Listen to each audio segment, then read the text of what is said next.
अंतरिक्ष में दिखने वाली अनजान अजीब चीजें। शटल एस्ट्रोनॉट्स ने कहा है कि उन्होंने ऐसी चीजें देखी हैं जिनका शायद एलियन से संबंध हो। मंगल ग्रह की सतह पर दिखने वाले अजीब ढांचे। कुछ नासा साइंटिस्ट का कहना है कि ये सब लाइट और शैडो का खेल है। और चांद पर किसी खास गुप्त चीज की तलाश। क्या चांद पर पहले पहुंचने की दौड़ उस टेक्नोलॉजी तक पहले पहुंचने की दौड़ थी जो एलियंस ने चांद पर छोड़ी थी? क्या नासा ब्रह्मांड के बारे में जितना जानता है सब बता रहा है, या वो हमें किसी कड़वे सच से बचा रहा है? ब्रूकिंग्स रिपोर्ट में बिल्कुल साफ साफ शब्दों में लिखा है कि किसी को बताना नहीं। अगर बता दिया तो हमारी पूरी सिविलाइजेशन बुरी तरह से हिल जाएगी।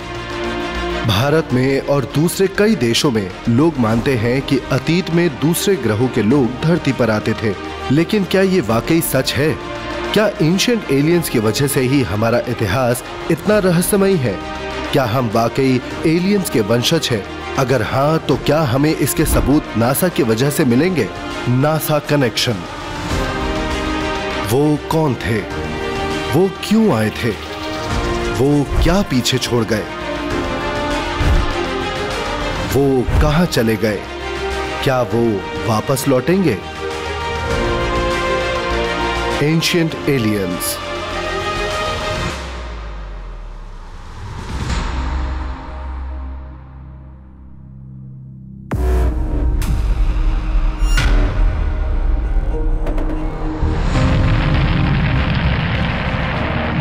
जुलाई सन 1969। कॉन्टैक्ट लाइट ठीक है, इंजन्स रुक गए हैं, हम तुम्हें सुन पा रहे हैं ईगल। ट्रैंक्विलिटी बेस, ईगल ने लैंड कर लिया है। अमेरिकन एस्ट्रोनॉट्स नील आर्मस्ट्रॉन्ग और एडविन बस ऑल्ड्रिन चांद पर उतरने वाले पहले मनुष्य थे। इंसानों का एक छोटा कदम इंसानियत के लिए एक बड़ा कदम साबित हुआ है। हम भी वहां एलियंस थे, सीढ़ी से चांद पर उतरे थे 20 जुलाई 1969 को। बिल्कुल ऐसा लग रहा था कि जैसे जीते जी हमें स्वर्ग के दर्शन हो गए हों। हम चांद तक इसलिए पहुंच पाए क्योंकि हम में हिम्मत थी, हम जोखिम उठाने को तैयार थे और हमारे प्रेसिडेंट हमारे साथ थे। मैं अपोलो मिशन से जुड़े हुए लोगों को हीरोज कहता हूँ, सिर्फ एस्ट्रोनॉट्स को नहीं, बल्कि उन सैकड़ों हजारों लोगों को भी जिन्होंने उसे सफल बनाया है। उनका फैसला अटल था, उनके प्लानिंग परफेक्ट थी, वो अपनी टेक्नोलॉजी को इम्प्रूव करते रहे और फाइनली उन्होंने कर दिखाया। वो हमारी सबसे बड़ी उपलब्धि थी, वो ह्यूमन हिस्ट्री की अब तक की सबसे बड़ी साइंटिफिक अचीवमेंट थी। ह्यूस्टन ट्रैंक्विलिटी बेस से बोल रहा हूं, आप मुझे सुन पा रहे हैं? ट्रैंक्विलिटी बेस बिल्कुल साफ साफ सुनाई दे रहा है। 2.5 घंटे से भी ज्यादा वक्त तक आर्मस्ट्रॉन्ग और ऑल्ड्रिन चांद पर खड़े थे। वीडियो ट्रांसमिशन के जरिए दिख रहा था कि वो दोनों एस्ट्रोनॉट्स पत्थर के टुकड़े इकट्ठा कर रहे थे। उन्होंने तस्वीरें खींची और चांद की मिट्टी में अमेरिका का झंडा भी गाड़ा। वीडियो कैमरा में तो यही सब कैद हुआ, लेकिन क्या कैमरा बंद करके भी उन्होंने वहां कुछ गुप्त कार्य किए थे? प्राचीन एस्ट्रोनॉट थ्योरीज का तो यही मानना है।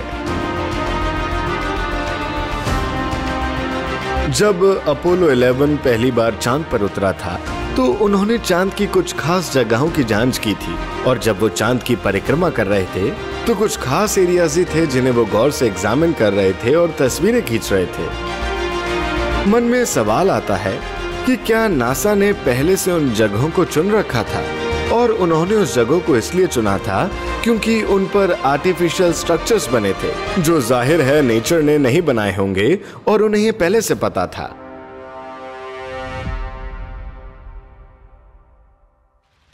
नासा के रिकॉर्ड्स के मुताबिक पहली लूनर लैंडिंग के लिए चांद का सी ऑफ ट्रैंक्विलिटी नाम का क्षेत्र इसीलिए चुना गया था क्योंकि उस क्षेत्र की सतह चपटी थी। लेकिन कुछ शोधकर्ताओं का मानना है कि उस क्षेत्र को इसीलिए चुना गया था क्योंकि उस तारीख पर उस क्षेत्र के कोऑर्डिनेट्स ओरियन नक्षत्र के तारों के अनुकूल थे। लैंडिंग साइट्स चुनने की उनकी एक पूरी प्रक्रिया थी। पहले उन्होंने तारीख चुनी और लैटिट्यूड और लॉन्गिट्यूड तय किया और फिर उन्होंने लैंड करने का वक्त तय किया। ये सब तय हो जाने के बाद उन्होंने लैंड करने का एरिया चुना। जिस शख्स ने सारे अपोलो लैंडिंग डेट्स और लैंडिंग टाइम्स चुने थे, जिसमें अपोलो 11 मिशन भी शामिल है, उनका नाम फरूक अल्बास था। और इत्तेफाक से उनके पिताजी प्राचीन इजिप्शियन स्टार रिलीजन के एक्सपर्ट थे। प्राचीन मिस्र की मान्यताओं के मुताबिक ओरियन बेल्ट के ठीक नीचे किए जाने वाले समारोह से एक पवित्र माहौल पैदा होता है और उस माहौल में इंसान मिस्र देव ओसाइरस से संपर्क कर सकते हैं। प्राचीन मिस्रवासी यानी इजिप्शियन के लिए ओरायन नक्षत्र मिस्र देव ओसाइरस को रिप्रेजेंट करता था और सीरियस तारा ओसाइरस की पत्नी गॉडेस आइसिस का ही रूप माना जाता था। ये दोनों मिलकर आसमान पर राज करते थे और मिस्र के लोगों की जिंदगी आसमान में हो रहे उनके रोटेशन, मूवमेंट और पोजीशन के हिसाब से चलती थी। अपोलो 11 जिस दिन और जिस वक्त पर चांद पर उतरा था, उस वक्त ओरायन के 3 सबसे ब्राइट स्टार्स होराइजन पर थे और चांद पर उतरने के ठीक 33 मिनट बाद बज ऑल्ड्रिन, चांद पर चलने वाले दूसरे इंसान, जो एक 33 degree Scottish right free mission यानी एक गुप्त संस्थान की सबसे ऊंचे दर्जे के सदस्य थे। उन्होंने चांद पर स्पेसक्राफ्ट में ही नील आर्मस्ट्रांग के साथ ब्रेड ब्रेकिंग सेरेमनी परफॉर्म की थी। उन्होंने ग्लासेस में वाइन डाली, ब्रेड तोड़ा और उसके कुछ हिस्से किए। ये एक तरह की रिलीजियस सेरेमनी है।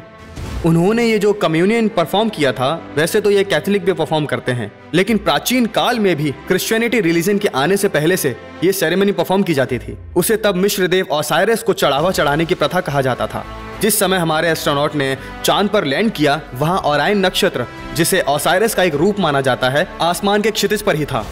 ऐसा कहा जाता है कि कुछ खास मौका और कुछ खास समय पर कुछ रस्में करने से बाहरी दुनिया की जीवों के साथ संपर्क किया जा सकता है। हमारे पूर्वजों के जो पंडित वगैरह थे, या तो टेक्नोलॉजी के जरिए या किसी और के जरिए से उन नॉन ह्यूमन इंटेलिजेंस से संपर्क करते थे जिन्हें वो भगवान मानते थे, और उन्हें संपर्क स्थापित करने की बाकायदा ट्रेनिंग दी जाती थी।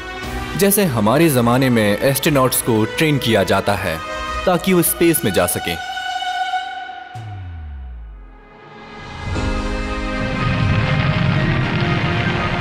एस्ट्रोनॉट्स चांद पर कुछ साइंटिफिक इंस्ट्रूमेंट्स, एक अमेरिकन फ्लैग और अपोलो 11 मिशन की यादगार निशानी के तौर पर पीतल से बना एक बोर्ड रख कर आए थे।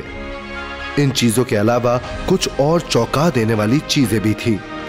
एक छोटा बैग जिसमें सुनहरे रंग के जैतून के पेड़ की डाली थी और एक सिलिकॉन डिस्क जिसमें पूरी दुनिया के 73 नेताओं के दिए गए शांति संदेश थे।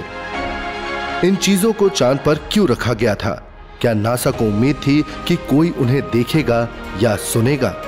अपोलो मून मिशन को लेकर कई सवाल उठे हैं। कुछ थ्योरीज के मुताबिक मून के डार्क साइड पर, यानी जहां सूरज की रोशनी नहीं पहुंचती, वहां बहुत बड़े बड़े शहर थे। उन शहरों के बारे में नासा को पता था और उस प्राचीन शहरों के आर्टिफैक्ट्स लाना ही चांद पर जाने के मिशन का मकसद था। तो क्या यह हो सकता है कि एस्ट्रोनॉट मून से मून रॉक नहीं बल्कि एलियन की बनाई हुई चीजें वापस लाए थे? अगर एलियंस पृथ्वी पर आए थे और ऐसा हुआ था, तो हमें चांद पर भी उनके सबूत मिलने चाहिए, क्योंकि वो बीच में चांद पर जरूर रुके होंगे। वो जाहिर है स्पेसशिप में आए होंगे, तो उन्हें शिप में फ्यूल भरने के लिए वहां रुकना पड़ा होगा। अब फ्यूल चाहे कुछ भी हो, कोई रॉ मटेरियल, कोई पत्थर या फिर यूरेनियम, जिससे भी उनकी स्पेसशिप चलती हो, तो हमें चांद पर कुछ ऐसे संकेत ढूंढने चाहिए जिससे ये साबित हो जाए कि हमारे अलावा भी चांद पर कोई आया था। कुछ सालों पहले नासा के स्पेस प्रोग्राम के अफसरों ने ये बात मानी है कि उन्होंने चांद पर उतरने के बाद की वीडियो रिकॉर्डिंग्स को खो दिया है और चांद की सतह पर मिली चट्टानों को भी खो दिया है। प्राचीन एस्ट्रोनॉट थ्योरीज का मानना है कि उन खोए हुए सबूत से हम एलियंस के बारे में काफी कुछ जान सकते थे। कुछ प्राचीन एस्ट्रोनॉट थ्योरीज का यह भी मानना है कि चांद और मंगल ग्रह की तस्वीरों से ऐसा बहुत कुछ जाहिर होता है जो नासा हमसे छिपा रहा है। हम माने या ना माने, लेकिन सच यही है कि हमेशा हमसे उन technologies, advance non human life forms यानी एलियंस के अस्तित्व के बारे में झूठ कहा गया है और हम लोगों से अब तक सच्चाई छुपाई गई है, जबकि उनका हमारी पृथ्वी से बहुत गहरा ताल्लुक है और उनके होने के सबूत चांद के डार्क साइड पर और मार्स पर मिले हैं। ये मेरा दावा है। अगर मार्स प्लेनेट की अनमैन फोटोग्राफ यानी बिना इंसानों के स्पेसक्राफ्ट से खींची गई फोटोग्राफ्स को गौर से देखा जाए तो उनमें मार्स पर कुछ अजीब सी स्ट्रक्चर्स दिखाई देते हैं। एस्ट्रोनॉमर कार्ल सेगन ने भी पिरामिड्स ऑफ एलिजियम की बात की थी। उनका कहना था कि मार्स पर बहुत बड़े बड़े पिरामिड हैं। चांद के डार्क साइड की और मार्स की सतह की कुछ तस्वीरें ऐसी हैं जो हमें बिल्कुल चौंका देती हैं। उन तस्वीरों में कुछ अजीब सी रहस्यमयी आर्टिफिशियल चीजें दिखाई देती हैं, मानो प्राचीन इमारतों के अवशेष हों। मैरिनर स्पेसक्राफ्ट की खींची गई मार्स की एक तस्वीर में एक ऐसा चेहरा साफ दिखाई दे रहा था। उस रहस्यमय चेहरे ने हलचल पैदा कर दी थी। लेकिन मैरिनर की ही खींची गई अगली तस्वीर में चेहरा गायब था, लेकिन वहां गेट जैसा कुछ था। कुछ नासा साइंटिस्ट का कहना था कि यह सब लाइट और शैडो का खेल है, और नासा के कुछ साइंटिस्ट का यह भी कहना है कि मार्स पर वाकई में पिरामिड एग्जिस्ट करते हैं। मुझे तो समझ में नहीं आता कि किसकी बात को सच मानो। कुछ लोगों का मानना है कि जब रोजवेल इलाके में यूएफओ आकर क्रैश हुआ था, तभी यूएस गवर्नमेंट ने एलियंस के साथ संपर्क स्थापित कर लिया था। कुछ लोगों का मानना है कि अपोलो मिशन के दौरान एलियंस और नासा के बीच संपर्क स्थापित हुआ था, और कुछ लोगों का यह मानना है कि इंसान और एलियंस के बीच कभी कोई संपर्क स्थापित ही नहीं हुआ। मेरा खुद का मानना है कि रोजवेल क्रैश के दौरान हुआ हो या अपोलो मिशन के दौरान नासा और एलियंस के बीच संपर्क स्थापित हुआ था। लेकिन अगर नासा के पास वाकई एलियंस के अस्तित्व का सबूत है, जैसा कि प्राचीन एस्ट्रोनॉट थ्योरिस्ट मानते हैं, तो वो छिपा क्यों रहे हैं? तुम्हारे ठीक सामने कुछ है मार्ट। सामने देखो, वो तुम्हारे थोड़े बाईं तरफ है। तुम्हें दिख रहा है?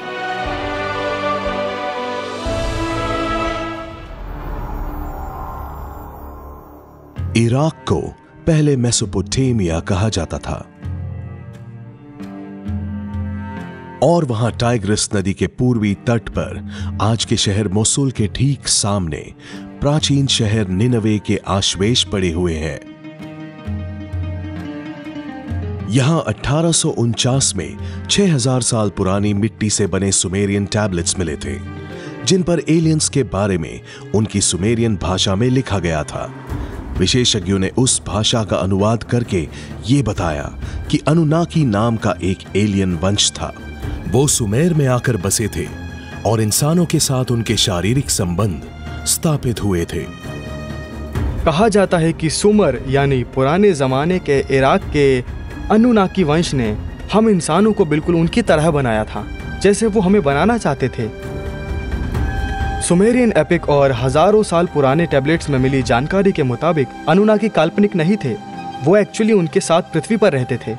और इन टैबलेट्स में इस बात का भी जिक्र है कि अनुनाकी का ग्रे एलियंस जैसे जीवों से कुछ संबंध था। अनुनाकी 2 शब्दों को जोड़कर बना है और कहा जाता है इसमें जो अनु है उसका मतलब है जो आसमान के देवों से जुड़ा हुआ है, और अनु को स्पेसिफिकली ओरियन के नक्षत्र से जोड़ा गया है। इससे ये बात साफ हो जाती है कि ये जीव ब्रह्मांड से कहीं से आए थे और यहाँ पृथ्वी पे आकर बसे थे।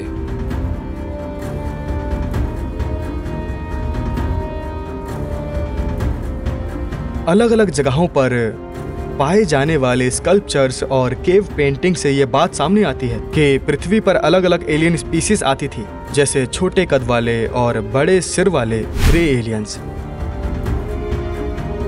और इंसानों से बहुत लंबे विशाल एलियंस जिन्हें अनुनाकी कहा जाता है। और कहा जाता था कि एक और एलियन स्पीसीज थी जो लगभग हमारे इंसानों जैसी ही दिखती थी। दक्षिण पश्चिमी अमेरिका में होपी इंडियंस नाम के एक कबीले के पूर्वज दूसरी दुनिया के जीवों को भगवान मानते थे, और उन्होंने ही घाटी की दीवारों पर उनके कई चित्र बनाए हैं। शोधकर्ताओं का मानना है कि उनके भगवानों के कई चित्र आज के समय में बताए गए ग्रे एलियंस के हुलिये से बहुत ज्यादा मिलते हैं। होपी कल्चर में कचीनास का जिक्र किया जाता है और उनके स्कल्पचर्स देखकर लगता है कि वो दूसरी दुनिया के जीव हैं। वो एक्चुअली आधे एलियन थे और आधे इंसान, और कहा जाता है कि उनमें कुछ ऐसे पावर्स थे जो इंसानों में नहीं थे, इसीलिए उन्हें भगवान का दर्जा दिया जाता है। कचीना शब्द का जो ट्रांसलेशन है वो बहुत ही सिंपल है। इसका मतलब है टीचर। कचीनाज उनकी इमेजिनेशन से क्रिएट नहीं हुए थे, बल्कि वो एक्चुअली एग्जिस्ट करते थे। होपी कबीला के मुताबिक वो आग उगलते हुए कवच में आसमान से धरती पर उतरे थे और इंसानों के साथ वक्त बिताते थे, उन्हें नई नई चीजें सिखाते थे, उनकी नॉलेज बढ़ाते थे और फिर से उसी कवच में बैठकर आसमान में लौट जाते थे।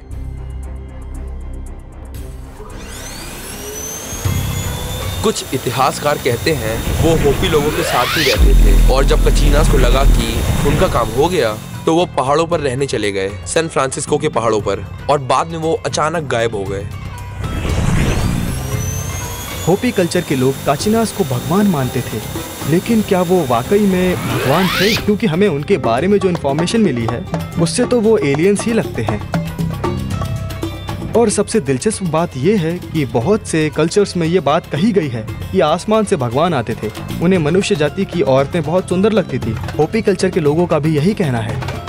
अगर ग्रे एलियंस वाकई अतीत में पृथ्वी पर आकर इंसानों के साथ शारीरिक संबंध स्थापित करते थे, तो उनके बच्चे भी होते होंगे। शोधकर्ताओं को कई जगहों पर लंबे खिंचे हुए मानव जैसे प्राणियों के स्कल्स मिले हैं। प्राचीन एस्ट्रोनॉट थियरिस्ट का मानना है कि ये एलियंस और इंसानों के शारीरिक संबंधों से पैदा हुई हाइब्रिड स्पीशीज है, यानी वो आधे इंसान है और आधे एलियंस। यहाँ पेरू के कोस्टल इलाके में बने पिरामिड्स में ऐसे स्कल्स पाए जाते हैं। इन लंबे और अजीब स्कल्स को देखकर लगता है कि ये उन जीवों के सिर हैं जो आधे एलियन थे और आधे इंसान। यहाँ पेरू में हुई उनकी डीएनए टेस्टिंग से ये बात साबित हो गई है कि ये अजीब दिखने वाले स्कल्स उन जीवों के हैं जो आधे इंसान थे और आधे कुछ और थे। ये जो इलोंगेटेड यानी लंबे स्कल्स हैं, ये एक दो जगहों पर नहीं बल्कि पूरी दुनिया में पाए जाते हैं। हमें ये सेंट्रल अमेरिका में मिले थे, कुछ स्कल्स साउथ अमेरिका में भी मिले थे और कुछ इजिप्ट में भी। मेरे ख्याल से बिल्कुल शुरुआत में एलियंस के सिर बहुत लंबे होते थे और फिर धीरे धीरे उनका साइज कम होता गया। ऐसे स्कल्स पूरी दुनिया में पाए जाते हैं। ये हमें सोचने पर मजबूर करता है कि क्या ये कोई खोई हुई एडवांस सभ्यता है या वाकई एलियंस धरती पर आकर दुनिया भर में बसी अलग अलग सभ्यताओं के साथ बसते थे, या फिर ये स्कल्स इस बात का सबूत है कि ये वाकई में जीते जागते जीव थे जिन्हें इंसान भगवान माना करते थे।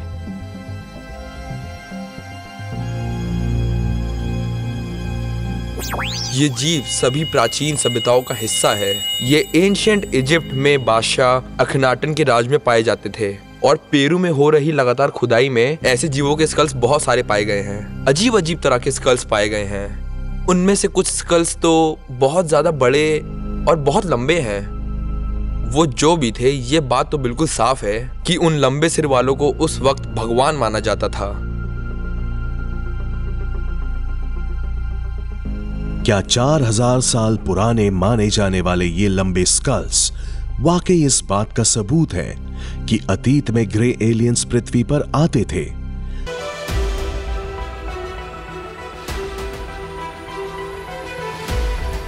मार्स, 31 जुलाई 2008। नासा का फीनिक्स स्पेसक्राफ्ट मार्स यानी मंगल ग्रह की सतह पर उतरा। जब वो रोबोटिक स्पेसक्राफ्ट मार्स पर माइक्रो ऑर्गेनिजम्स की खोज कर रहा था, तब उसे मिट्टी की परत के नीचे बर्फ के रूप में पानी नजर आया। जीवन के लिए इस सबसे जरूरी तत्व को पाकर यह अनुमान लगाया जाने लगा कि शायद अतीत में मार्स पे जीवन का अस्तित्व था। जब हमने सोलर सिस्टम में एलियन स्पीशीज को ढूंढना शुरू किया, तो हमें यह पता चला कि दूसरे ग्रहों के मुकाबले मार्स पर जीवन होने की संभावना सबसे ज्यादा थी। हम अपने लोकल सोलर सिस्टम के 2 प्लैनेट्स के बारे में जानते हैं, एक जिस पर लाइफ है, क्योंकि हम एग्जिस्ट करते हैं, और दूसरा मार्स जिस पर जीवन पनपना शुरू हुआ था, लेकिन उसके गलत पोजीशन की वजह से वो ज्यादा देर तक फल फूल नहीं सका। इन्हें देखकर हमें ये उम्मीद जागी है कि यूनिवर्स में कहीं और जीवन जरूर होगा। मार्स का हमारी लाइफ में और किस्से कहानियों में एक स्पेशल जगह है, जो एंशिएंट ग्रीक कल्चर का भी इम्पोर्टेंट हिस्सा था। और अब आज के हमारे मॉडर्न वर्ल्ड में एस्ट्रोनॉमी ने इतनी तरक्की की है, टेलीस्कोप्स इतने स्ट्रॉन्ग है कि हम मार्स पर बने कैनाल्स को भी क्लियरली देख सकते हैं। साइंटिस्ट ये अनुमान लगाते हैं कि मार्स पर बहुत पहले कोई सिविलाइजेशन एग्जिस्ट करती थी और उन्होंने ट्रांसपोर्टेशन और दूसरी चीजों के लिए कैनाल्स बनाए थे। पर अचानक वहां पर प्रलय आ गई और वहां रहने वालों को मार्स छोड़कर कहीं और जाना पड़ा। क्या ये मुमकिन है कि मंगल ग्रह पर भी पृथ्वी की तरह पहले जीवन पनपता था? अगर ये सच है तो क्या वो प्रजाति जिसे हम ग्रे एलियंस कहते हैं वहीं रहते थे?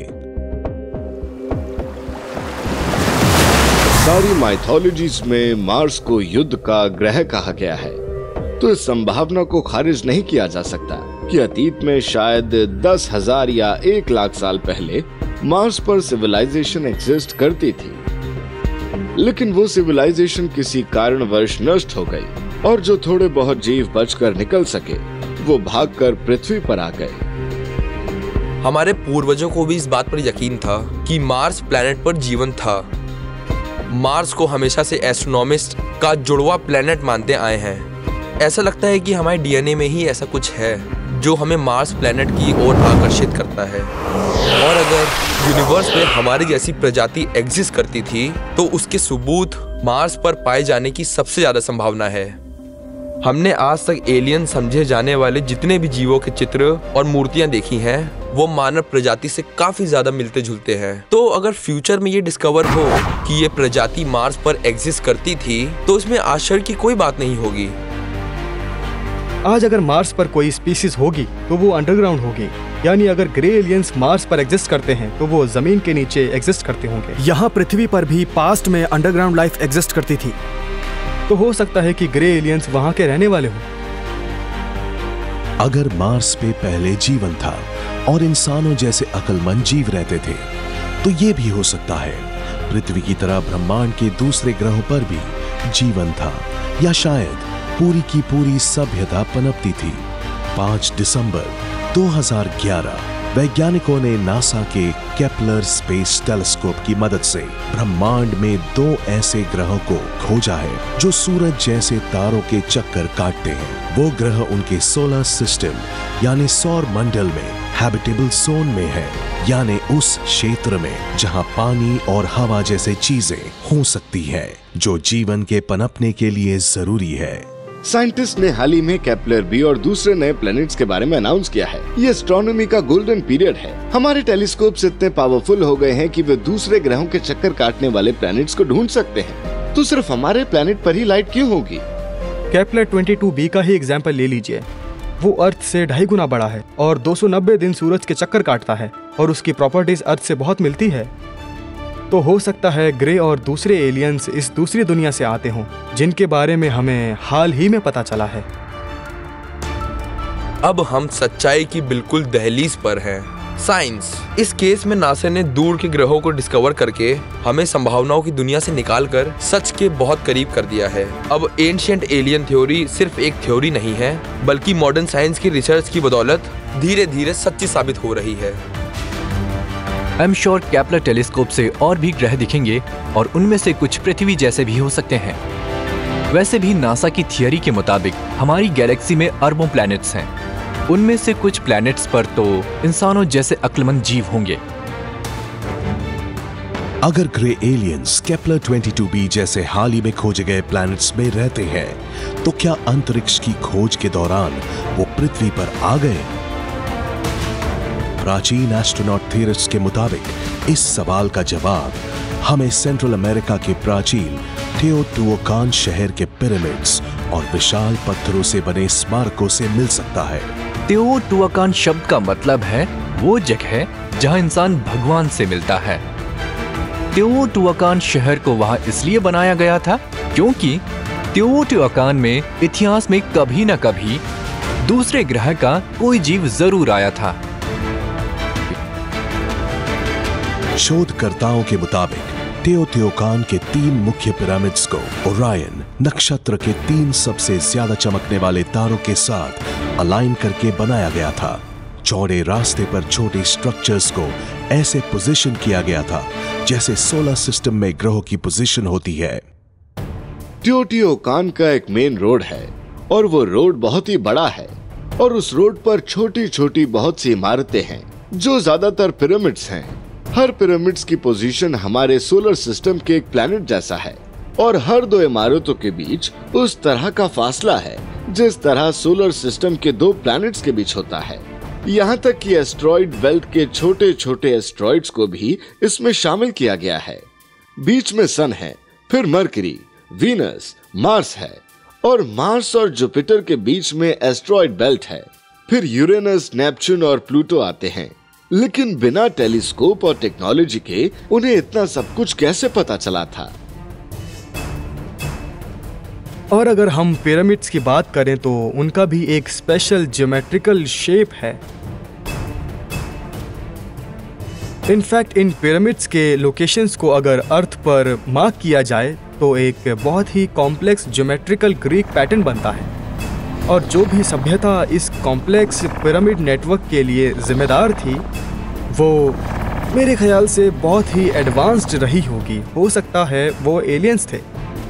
इन स्ट्रक्चर्स को देखकर आंखें खुली की खुली रह जाती हैं और दिमाग में सबसे पहले ये सवाल आता है कि अगर उनके पास औजार थे तो उन मामूली औजारों से उन्होंने ये कैसे बनाया। मेरे ख्याल से इन दोनों में से कोई एक बात सच है। या तो पृथ्वी बहुत ज्यादा पुरानी है और यहाँ लाइफ बहुत पहले से एग्जिस्ट करती है और हमने जो अंदाजा लगाया था उससे लाखों साल पहले से यहाँ इंसान रहते हैं, या फिर एलियंस इंसानों की मदद करते थे। प्राचीन मनुष्य विशाल पत्थरों से बने मॉन्यूमेंट्स कैसे बना सकता था? पूरी दुनिया में और ऐसी कई चीजें इस बात की तरफ इशारा करती हैं कि एलियंस पृथ्वी पर आते थे।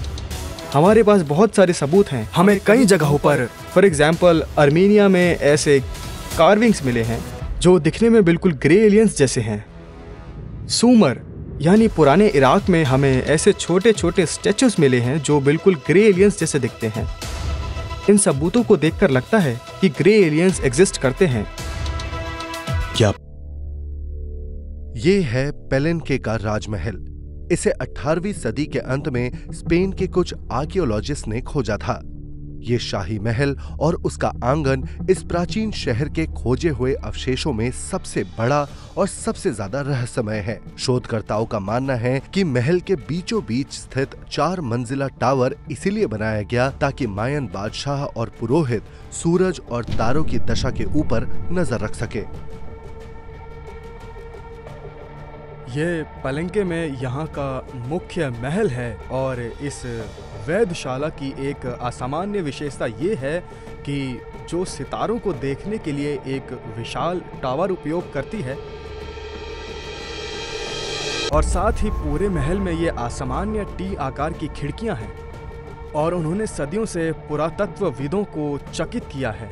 ऐसा माना जाता है कि शायद वो पवन देवता का प्रतिनिधित्व करती हैं, लेकिन ये भी संभव है कि ये टी आकार की खिड़कियां आकाश की ओर इशारा कर रही हैं। आखिरकार वो क्या था जिसकी पेलेन्के के शासक तलाश कर रहे थे? पेलेन्के के महल का टावर प्राचीन माया सभ्यता द्वारा निर्मित कई खगोलीय वेधशालाओं में से एक है। एस्ट्रोनॉमी की उनकी व्यवहारिक प्रणाली अवलोकनीय थी। बहुत से भवनों का डिजाइन और निर्माण इस बात के लिए हुआ था जिससे दूरबीन से अंग्रेजी समुदाय को इम्पोर्टेंट खगोलीय घटनाओं को देखने और चिन्हित करने के लिए फायदे मिल सके। हम देखते हैं कि मंदिर विशिष्ट समय के लिए अलाइन किए गए थे और वर्षा ऋतुओं और सौर संक्रांतियां समय के सबसे महत्वपूर्ण समय होते हैं। तो जहां भी हम देखते हैं कि खगोल विज्ञान की यह जानकारी इन स्मारकों में शामिल है। चौक वो महान स्थान थे जहां लोग साल के विशेष समय का सम्मान करते थे। ये स्थान हजारों सालों से इसी तरह अलाइन है, विशेष अवलोकन करने के लिए। लेकिन क्या या शायद कौन माया आसमान में क्या ढूंढ रहे थे? प्राचीन एस्ट्रोनॉट थ्योरिस्ट के सिद्धांतवादी विचारधारा के अनुसार जवाब पत्थर में उत्कीर्ण हो सकता है। ग्वाटेमाला के क्यूरिगुआ में एक राष्ट्रीय उद्यान है जिसमें जू मॉफ्स शामिल हैं। जू मॉफ्स वो विशाल बोल्डर हैं जो विभिन्न आकृतियों में बनाए गए थे। उनमें से कुछ मगरमच्छ की आभासी आकृति दिखाते थे, कुछ कछुओं की, लेकिन एक साथ ये उत्कृष्ट कलाकृतियां बहुत याद दिलाती हैं।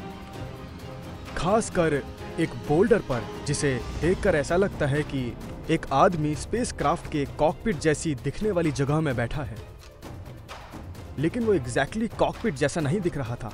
इसका कारण यह हो सकता है कि जिस आर्टिस्ट ने उसे बनाया था उसकी टेक्नोलॉजिकल नॉलेज, यानी कौन सी चीज़ क्या है और कैसी दिखती है, ये उतनी अच्छी नहीं थी जितनी हम मॉडर्न वर्ल्ड में रहने वालों की है। आज गल्फ ऑफ मेक्सिको के नजदीक मैक्सिकन स्टेट ऑफ टबेस्को में ला वेंटा नाम के सेरेमोनियल सेंटर के अवशेष पड़े हुए हैं। 1862 में कुछ तेल निकालने वालों को यहां मेसो अमेरिका के ओल्मेक इलाके में 4 बड़े बड़े पत्थर के सर मिले। उसके बाद आर्कियोलॉजिस्ट ने वहां ऐसी 13 और मूर्तियां खोद कर निकाली। उन्हें 850 ईसा पूर्व में बनाया गया था। उन्हें विराट या विशाल सर कहा जाता है और इतिहासकारों का मानना है कि वो ओल्मेक्स को दर्शाते हैं। ओल्मेक्स एक सभ्यता है जिसे माया सभ्यता का पूर्वज माना जाता है। ओल्मेक सभ्यता के ये विराट सिर उनकी कला और उनके शिल्प विज्ञान के बेहतरीन और रहस्यमयी नमूने हैं। सवाल ये उठता है कि ये किनके सर हैं? कुछ इतिहासकार कहते हैं कि ये उनकी सभ्यता के अहम लोगों के हैं, जैसे बादशाहों और शमन, यानी उस समय के ओझा फकीरों के सिर हैं। लेकिन प्राचीन एस्ट्रोनॉट थ्योरिस्ट दावे के साथ ये कहते हैं कि ये पत्थर की मूर्तियां इस बात का सबूत है कि अतीत में दूसरी दुनिया के लोग पृथ्वी पर आते थे। ओल्मेक इलाके में बहुत बड़े बड़े पत्थर के सिर मिले थे। उन्हें बहुत खूबसूरती से बनाया गया था, लेकिन उन्हें बाद में विधि पूर्वक दफनाया गया था। इसका कारण क्या है? क्या वो उनके राजाओं और पुरोहितों के सिर थे, या उन्होंने एलियंस के सिर जैसा कुछ बनाने की कोशिश की थी? क्योंकि उन मूर्तियों के चेहरे बहुत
आदमियों की मूर्तियां हैं जो कुछ चीजों पर भिनभिना रही हैं। उनके पंख हैं, वो उड़ते हैं, तो हम उन्हें बर्डमैन कह सकते हैं।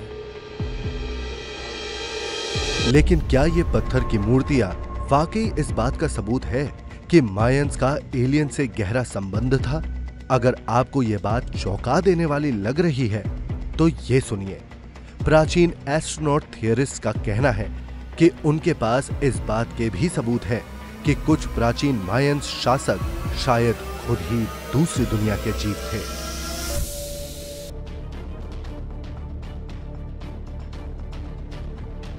चाको कैनियन, न्यू मैक्सिको। एल्बुकर्की से 150 मील दूर रेगिस्तान में पुएब्लो प्रजाति की प्राचीन इमारतें हैं, जिन्हें अनासाजी कहा जाता है। ये 9वीं से 11वीं शताब्दी के बीच बनी थी।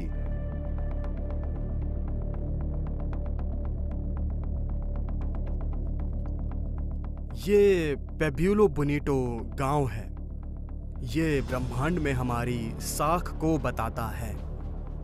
आप यहाँ से ऊपर की और नीचे की दुनिया देख सकते हैं और इसके ठीक बीच में हमारी समतल जमीनें हैं। ये ठीक वही जगह है जहाँ से पेब्यूलो प्रजाति के लोगों के लिए सदियों पहले वक्त शुरू हुआ था।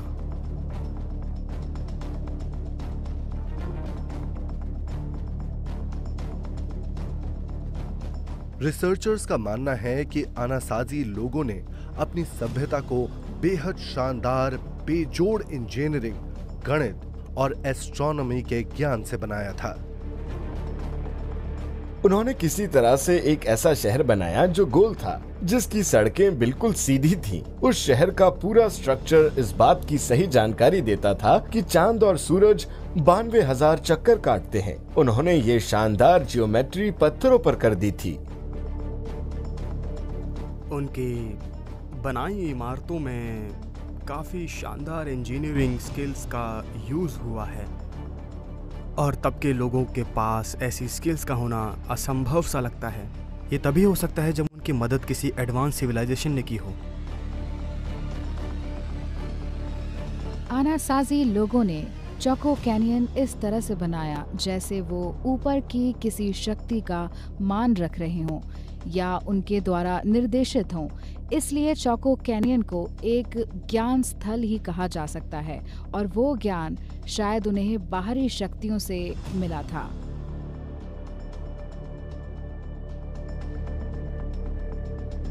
लेकिन मॉडर्न मशीन्स की मदद के बिना इन प्राचीन लोगों ने ये बड़ी बड़ी इमारतें आखिर कैसे बना ली? और वो कौन सी बाहरी शक्तियां थी जिन्होंने अनासाजी लोगों को ज्ञान दिया था? एंशिएंट एस्ट्रोनॉट थियरिस्ट्स का मानना है कि इस बात का जवाब चाको कैनियन में निभाए जा रहे रीति रिवाजों को समझकर ही जाना जा सकता है।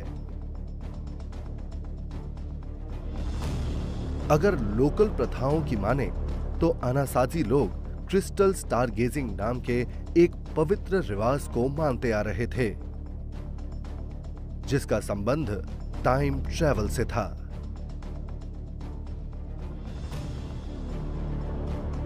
अगर आप चाको के पहाड़ों को देखेंगे तो वहां पर आपको सालों पहले चलती आई स्टार गेजिंग रिवाज के सबूत मिल जाएंगे, जिससे साबित होता है कि वो रिवाज वहीं मनाया जाता था और उसमें स्पेस और टाइम के बीच ट्रैवल किया जाता था। आप अभी पत्थरों पर जिन नक्काशियों को देख रहे हैं वो ऐसे लोगों की कहानी बताती है जो किसी दूसरी जगह से वहां पहुंच गए थे। यह उनका सबसे पहला घर था और बाकी जगहों पर परग्रहियों से वो लोग मिलते थे। क्या अनासाजी लोग सच में एक से दूसरी डायमेंशन में टाइम ट्रैवल कर सकते थे? कुछ वैज्ञानिकों ने तो इस बात की संभावनाएं जताई हैं। अगर ऐसा है तो उन्होंने परग्रहियों से अपने मुलाकातों के सबूत कहीं जरूर छोड़े होंगे। मैं उनाविडा की चोटी पर खड़ा हूं और यहाँ आप एक चित्र ध्यान से देख सकते हैं जिसमें कुछ जानवर हैं, लेकिन उनके सामने कुछ अजीब सी आकृतियां भी बनी हुई हैं। उनमें एक आदमी जैसा कुछ बना हुआ है और उसके हाथ में ढाल है, लेकिन उसकी शेप स्पाइरल गैलेक्सी की तरह है।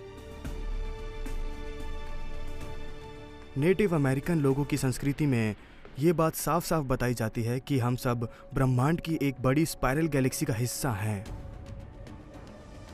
पत्थरों की दीवारों पर आज जो स्पाइरल गैलेक्सी की आकृति देखते हैं वो अनासाजी और परग्रहियों के बीच मौजूद संबंधों को दर्शाता है। उनके बीच में कांटेक्ट था, वो या तो साथ आते थे या साथ जाते थे, हम इसे ठीक से समझ नहीं पाते, मगर हो ना हो ये अनासाजी और परग्रहियों के बीच का पुल था।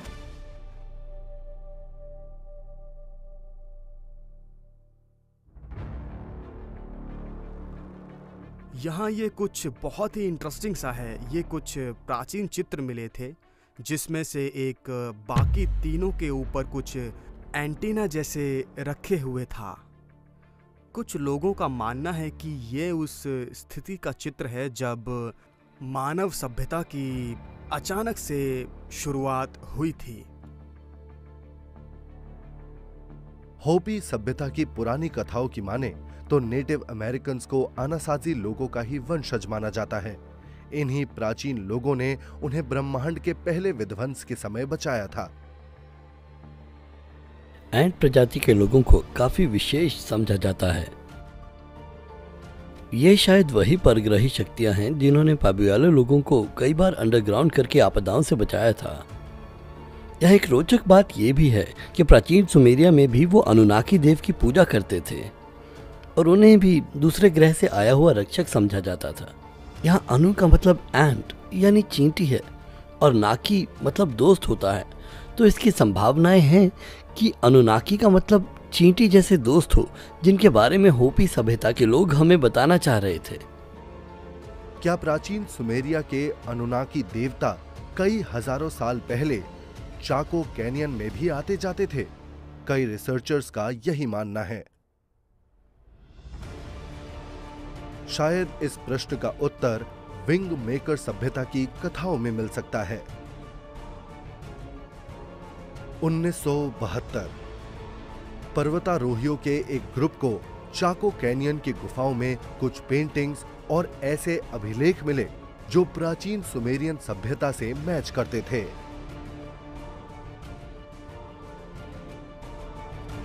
इस बात की और जांच करने वाले रिसर्चर्स का मानना है कि इन पेंटिंग्स और अभिलेखों को फ्यूचर सुमेरिया से कैनियन लाया गया था और ऐसे करने वालों को विंग मेकर्स कहते हैं। विंग मेकर्स कहने को तो इंसान ही समझे जाते थे, लेकिन शोध बताते हैं कि वो 300 साल आगे के भविष्य से आए लोग थे और वो चाको कैनियन को अपने भविष्य से हमारे वर्तमान में आने के लिए एक बेस के रूप में इस्तेमाल कर रहे थे।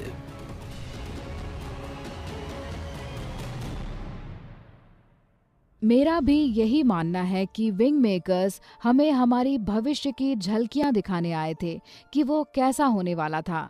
उसमें विज्ञान, गणित, आर्ट और खेत खलिहान होने वाले थे। विंग मेकर्स की चाको कैनियन वाली कहानी में कितना सच था, यह रहस्य है। लेकिन अगर वो सच्ची थी तो क्या यह विंग मेकर्स प्रजाति ही असल में वो एलियन प्रजाति थी? एंशिएंट एस्ट्रोनॉट थ्योरिस्ट्स इस बात को सच मानते हैं और कहते हैं कि इसका सबूत आज भी चाको कैनियन में ढूंढने पर मिल सकता है। ये कीवा है। प्लेबलिन संस्कृति में एक बहुत ही पवित्र स्थल माना जाता है जहाँ पर वो रिवाज करते थे ब्राह्मण और उसमें अपनी जगह के बारे में विचार विमर्श किया करते थे। ये बहुत इंटरेस्टिंग है। प्राचीन भूगर्भ शास्त्रियों का मानना है कि कीवा को किसी जमाने में लकड़ी की छत से ढका जाता था, लेकिन होपी की कुछ कथाओं में इसे क्लाउड हाउस भी कहा गया है। हो सकता है कि कीवा और कुछ नहीं बल्कि मॉडर्न तरीकों से डिजाइन किए गए बायोडोम्स या बायोस्फेयर्स ही हो। ये काफी इंटरेस्टिंग बात है कि आज के बायोस्फेयर कुछ ऐसे दिखते हैं जिनमें लोग जमीन के अंदर रहने लगते हैं। और आप कीवा के स्ट्रक्चर्स को देखिए, ये भी बिल्कुल वैसा ही है, लेकिन सवाल ये है कि वो ऐसी चीजें क्यों बना रहे थे। कुछ लोक कथाएं बताती हैं कि इसका संबंध परग्रहियों से था। उन लोगों के लिए ये अलौकिक शक्ति से मिलन जैसा था।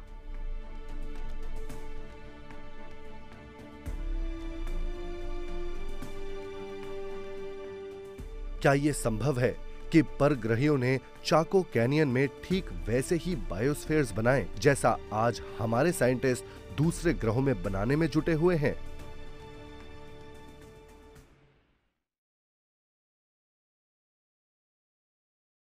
और हो सकता है कि वो वहां आए भी हों, लेकिन किसी स्पेसशिप में बैठकर नहीं, बल्कि किसी इंटरडायमेंशनल तकनीक से। लेकिन अगर ऐसा था तो वो